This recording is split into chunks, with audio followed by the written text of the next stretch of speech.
कुछ कहानी की जड़ सामने रहकर भी हम उसे ढूंढ नहीं पाते। सारे सबूत सामने होते हुए भी एक निर्दोष इंसान को कटघरे में खड़ा होना पड़ता है। आखिर इसका वजह क्या है? या तो वो मुजरिम हद से ज़्यादा चालाक है, और या फिर सच्चाई को जल्द से जल्द ढूंढना बहुत मुश्किल है। आज की कहानी कुछ ऐसा ही है। कहानी की शुरुआत होता है एक गाँव से। उस गाँव में रामानंद नाम की एक आदमी अपने परिवार के साथ रहता था।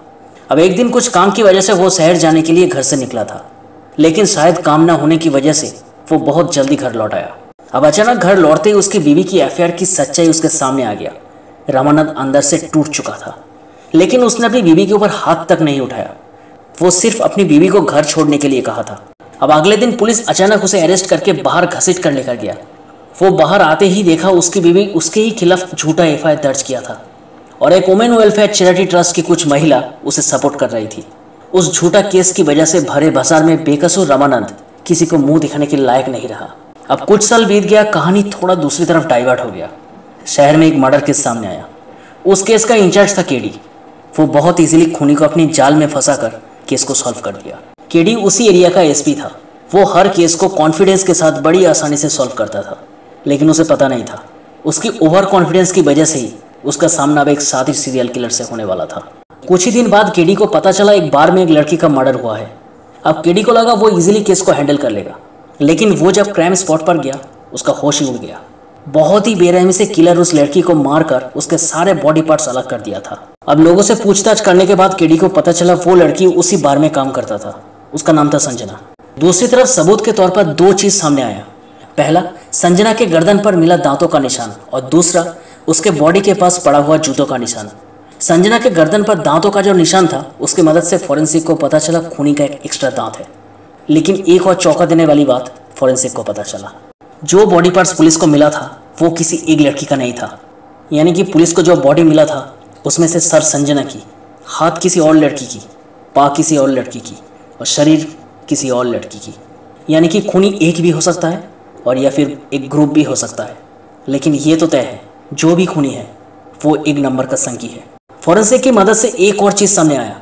खूनी ने जिन लड़कियों को मारा था उन सब की उम्र 25 से 30 साल के बीच में था। अब केडी इस केस को सॉल्व करने के लिए वर्षा और अभी के साथ मिलकर केस का इन्वेस्टिगेशन करना शुरू किया। उसके बाद केडी इन्वेस्टिगेशन करने संजना के घर पर पहुंच गया। वहीं पर केडी को एक छोटा सा क्लू मिला। संजना के घर से संजना की कुछ दोस्तों की तस्वीर मिला। उनमें से एक लड़का था राघव। फोटो में उसका एक्स्ट्रा दांत भी दिख रहा था। केडी को राघव पर शक हुआ, इसलिए केडी तभी राघव के घर पर चला गया तलाशी लेने। अब राघव के घर से केडी को वही जूता मिला जिसका फुटप्रिंट क्राइम स्पॉट पर मौजूद था। उसके बाद केडी राघव को अरेस्ट करने के लिए राघव जहाँ काम करता था वहीं पर पहुंच गया। राघव को जब पता चला केडी उसे अरेस्ट करने आया है, वो वहां से भागने की कोशिश की, लेकिन केडी छोड़ने वाला नहीं था। राघव केडी से बचने के लिए बहुत कोशिश किया, लेकिन आखिर में वो केडी के हाथों पकड़ा ही गया। अब पुलिस स्टेशन से लेकर कोर्ट तक राघव को जब जब पूछा गया संजना की मर्डर के दिन वो कहाँ था, तो उसने बस एक ही जवाब दिया, मैं शहर में तो नहीं था, लेकिन कहाँ था ये बता नहीं सकता, पर्सनल है। अब दूसरी तरफ राघव पब्लिक के नजरों में क्रिमिनल बन चुका था, इसलिए होम मिनिस्टर अपनी इमेज को बचाने के लिए डीआईजी को चोरी छुपे उसका एनकाउंटर करने के लिए कहा। दूसरी तरफ एक अनजान मेल आईडी से केडी के पास एक वीडियो फुटेज आया था। उसमें साफ दिख रहा था राघव मर्डर के दिन एक दूसरे शहर में एक लड़की के साथ सिनेमा हॉल के पास खड़ा था। केडी को समझ में आ गया था राघव किस लिए बार बार पर्सनल कहकर सच्चाई को छुपा रहा था। राघव उस लड़की के बारे में किसी को बताना नहीं चाहता था। लेकिन दूसरी तरफ केडी को एक पुलिस ऑफिसर से पता चला डीआईजी ने राघव को मारने के लिए 3 ऑफिसर को भेजा है, और वो तीनों ऑफिसर हिल चेकअप के नाम पर राघव को किसी और जगह पर लेकर गया है। केडी डीआईजी को कांटेक्ट करने की बहुत बार कोशिश की ये बताने के लिए कि राघव असली खूनी नहीं है, लेकिन डीआईजी के साथ कांटेक्ट हो नहीं पाया। इसलिए केडी प्लान करके मीडिया की मदद से राघव की एनकाउंटर की न्यूज़ चारों तरफ फैला दिया। न्यूज़ देखते ही डीआईजी एनकाउंटर रुकने का ऑर्डर दिया। राघव किसी तरह बच गया, लेकिन जेल लौटने के बाद बाकी सारे कैदी उसे कहा तुझे आज नहीं तो कल मरना ही होगा। अगर अंदर रहा तो पुलिस तुझे मार देगा, नहीं तो बाहर जाते ही पब्लिक तुझे मार देगा। राघव इतना डर गया कि वो जेल में ही खुदकुशी कर ली। दूसरी तरफ खूनी आज़ाद घूम रहा था।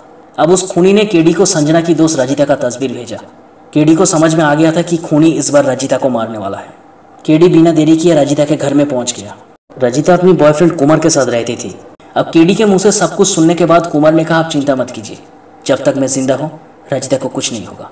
अब दूसरी तरफ रजिता के घर से निकलने के बाद केडी ने देखा किसी ने उसके गाड़ी के सामने उसकी गर्लफ्रेंड आर्या का फोटो रख दिया था। फोटो देखकर केडी को समझ में आ गया था रजिता के साथ साथ खूनी का नेक्स्ट टारगेट आर्या भी है। इसलिए केडी आर्या को बहुत बार कॉल करने की कोशिश की, लेकिन आर्या का फ़ोन साइलेंट था। उसके बाद केडी तुरंत आर्या के बुटीक में पहुंच गया, लेकिन आर्या वहाँ पर नहीं थी। उसके बाद केडी अपने घर जाकर देखा आर्या पहले से ही उसके घर में मौजूद थी। केडी घर के चारों तरफ ढूंढना शुरू किया, लेकिन कोई भी घर के अंदर या फिर बाहर नहीं था। लेकिन खूनी अपना निशान घर के अंदर एक शीशा में छोड़कर जा चुका था, इसलिए केडी फिर से अपनी डॉग मैक्स के साथ ढूंढना शुरू किया। लेकिन खूनी तो दूर की बात है, घर के किसी कोने में एक निशान तक नहीं था। अगले सुबह केडी आर्या की सिक्योरिटी के लिए 4 कांस्टेबल को अपॉइंट किया। उसके बाद केस की इन्वेस्टिगेशन के लिए वर्षा और अभी के साथ एक पब में गया, जहां से केडी को पता चला उन बॉडी पार्ट्स में से एक बॉडी पार्ट पूजा नाम की लड़की की थी। अब केडी प्रेस कॉन्फ्रेंस बुलाकर पूजा की फोटो के साथ सब कुछ रिवील कर दिया। जहां एक तरफ प्रेस कॉन्फ्रेंस की वजह से आर्या की मदद से केडी को पता चला पूजा एक वेलफेयर सोसाइटी की मैनेजर थी, वहीं दूसरी तरफ उसी प्रेस कॉन्फ्रेंस की वजह से केडी की हायर ऑफिसर्स केडी को सस्पेंड करने वाला था, क्योंकि केडी बिना परमिशन के प्रेस कॉन्फ्रेंस बुलाया था। अब केडी को पता ही नहीं था कि वो सस्पेंड होने वाला है। दूसरी तरफ केडी आर्या के साथ पूजा की इन्वेस्टिगेशन के लिए उसी वेलफेयर सोसाइटी में पहुंच गया, जहां से उसे पता चला बहुत साल पहले झांसी नाम की एक लड़की उसी वेलफेयर सोसाइटी की मैनेजर थी। उसे भी किसी ने बहुत ही बेरहमी से मारा था। तब से अब तक उस वेलफेयर सोसाइटी की हर एक मैनेजर खून हो चुका है। उसके बाद केडी आर्या को कांस्टेबल के साथ घर भेज दिया और वर्षा के साथ झांसी के बारे में जानने के लिए उसके घर में पहुंच गया। अब झांसी के घर पहुंचने के बाद पता चला झांसी उसी रामानंद की बीवी थी और उसका एक बेटा भी था जो काफी साल से गायब है। अब घर में मौजूद हर एक तस्वीर से पता चल रहा था रामानंद की बेटे उसकी माँ यानी झांसी से बहुत नफरत करता था। दूसरी तरफ अभी को पूजा की मर्डर केस में जो सस्पेक्ट था उसका तस्वीर एक ऑफिसर से मिल चुका था, लेकिन इंटरनेट उस एरिया में स्लो होने की वजह से पूरी पिक्चर अपलोड नहीं हो रहा था। अब केडी को एक और क्लू मिल चुका था। एक न्यूज़पेपर ऑफिस से पता चला कोई है जो हर साल रामानंद की फोटो श्रद्धांजलि के लिए अलग अलग न्यूज़पेपर में छपने के लिए देता था, और उसी फोटो के नीचे एक फ्री डेंटल चेकअप का फोटो छपता था, लेकिन क्लिनिक का कोई एड्रेस नहीं था। ये कोई इत्तेफाक नहीं हो सकता, रामानंद के साथ उस फ्री डेंटल चेकअप का कोई तो लिंक था। अब दूसरी तरफ केडी की हायर ऑफिसर केडी को फोन करके कहा, तुम बिना परमिशन के प्रेस कॉन्फ्रेंस करके इस केस की खुलासा सबके सामने कर दिया, इसलिए तुम सस्पेंड हो चुके हो। और उसके साथ आर्या की भी सिक्योरिटी अब नहीं रहा। केडी को पता था आर्या सुरक्षित नहीं थी, इसलिए तुरंत कर गया, लेकिन तब तक आर्या किडनैप हो चुकी थी। अब केडी के पास आर्या को ढूंढने के लिए सिर्फ एक क्लू था, और वो था वो डेंटल क्लिनिक, जिसे ढूंढ निकलना बहुत ज़रूरी था। अब अचानक केडी को याद आ गया, आर्या ने एक बार केडी को कहा था उस वेलफेयर सोसाइटी के साथ एक डेंटिस्ट का कनेक्शन है, और आर्या भी ट्रीटमेंट के लिए उसी डेंटिस्ट के पास अपॉइंटमेंट लिया था। अब आर्या अपनी हर एक बात डायरी में नोट करती थी, और उसी डायरी की मदद से केडी को एक डेंटल क्लिनिक के एड्रेस के बारे में पता चला। केडी तुरंत उसी एड्रेस में पहुंच गया। अब डेंटल क्लिनिक के अंदर आते ही उसने रिसेप्शन में रामानंद की तस्वीर देखा। केडी का शक यकीन में बदल गया। केडी अंदर जाकर जब दीवार तोड़ने की कोशिश की तो उसने देखा दीवार के अंदर कुछ बॉडीज दफनाया हुआ था। केडी इससे पहले वर्षा को फोन करके बुलाता, कोई पीछे से आकर उसके पेट में ऑपरेशन नाइफ घुसा दिया। आखिर असली खूनी सामने आ ही गया। रजिता का बॉयफ्रेंड कुमार ही है असली खूनी। अब केडी की शरीर से बहुत खून बह रहा था, इसलिए वो बेहोश हो गया। होश में आते ही केडी ने देखा उसका हाथ और पैर एक चेयर से बंधा हुआ था, और आर्या भी उसके सामने एक व्हील चेयर में बंधी हुई थी। उसके बाद शुरू हो गया आर्या और केडी के ऊपर टॉर्चर। अब कुमार ने इन सारी लड़कियों को सिर्फ इसलिए मारा कि वो सारी लड़कियां उस वेलफेयर चैरिटी की मैनेजर थी, जिस वेलफेयर चैरिटी की मैनेजर उसकी माँ थी। और कुमार का मानना था वेलफेयर चैरिटी की हर एक महिला उसकी माँ की तरह बेईमान है, और संजना को मारने की वजह था केस को डाइवर्ट करके केडी को वेलफेयर चैरिटी के केस से दूर रखना, ताकि केडी सच्चाई तक कभी ना पहुंच पाए। अब केडी आर्या और अपने आप को बचाने के लिए कुमार को बातों में उलझा कर रखा, और मौका मिलते ही सीटी मारकर मैक्स को बुलाया।